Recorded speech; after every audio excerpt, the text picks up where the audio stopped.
Hi friends, welcome to my channel.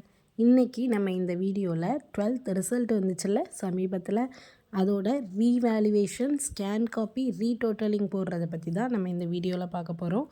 நீங்கள் apply பண்ண நினச்சிட்ருக்கீங்களா? கண்டிப்பாக இந்த வீடியோ பாருங்கள், உங்களுக்கு ஃபுல் டீட்டெயில் நான் சொல்கிறேன். இப்போது நமக்கு ஸ்கேன் காப்பி அப்ளை பண்ணுறதுக்கான டேட் தான் கவர்மெண்ட்லேருந்து அனௌன்ஸ் பண்ணியிருக்காங்க. ஸ்கேன் காப்பி வந்ததுக்கப்புறமா தான் நம்ம ரீடோட்டலும் ரீவேல்யூவேஷனும் அப்ளை பண்ண முடியும்.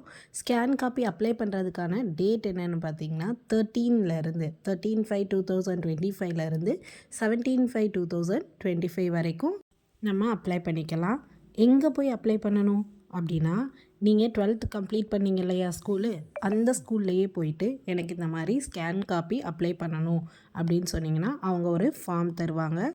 அந்த ஃபார்மில் உங்களுடைய நேம், ரிஜிஸ்டர் நம்பர், தென் நீங்கள் எந்த சப்ஜெக்டில் ஸ்கேன் காப்பி அப்ளை பண்ண விரும்புகிறீங்களோ அந்த சப்ஜெக்டை நீங்கள் மார்க் பண்ணி கொடுக்கணும். ஒரு சப்ஜெக்டில் தான் நம்ம ஸ்கேன் காப்பி அப்ளை பண்ண முடியுமா அப்படின்னா அப்படிலாம் கிடையாது. நீங்கள் எத்தனை சப்ஜெக்டில் வேணும்னாலும் அப்ளை பண்ணிக்கலாம். அதுக்கான அமௌண்ட்டை நம்ம பே பண்ணுற மாதிரி இருக்கும்.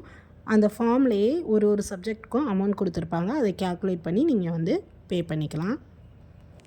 அவ்வளோதான். அந்த ஃபார்மை நீங்கள் ஸ்கூலில் சப்மிட் பண்ணிவிட்டு வந்துடுங்க. அவங்களே உங்களுக்கு ஸ்கேன் காப்பி அப்ளை பண்ணி கொடுத்துருவாங்க.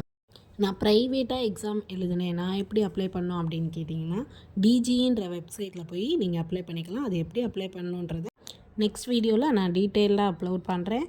அதுக்கு நீங்கள் இந்த சேனலை சப்ஸ்கிரைப் பண்ணி வச்சுக்கோங்க, நோட்டிஃபிகேஷன் பெல் ஆன் பண்ணி வச்சுக்கோங்க. அப்போ தான் என்னோடய வீடியோ உங்களுக்கு நோட்டிஃபிகேஷனில் வரும்.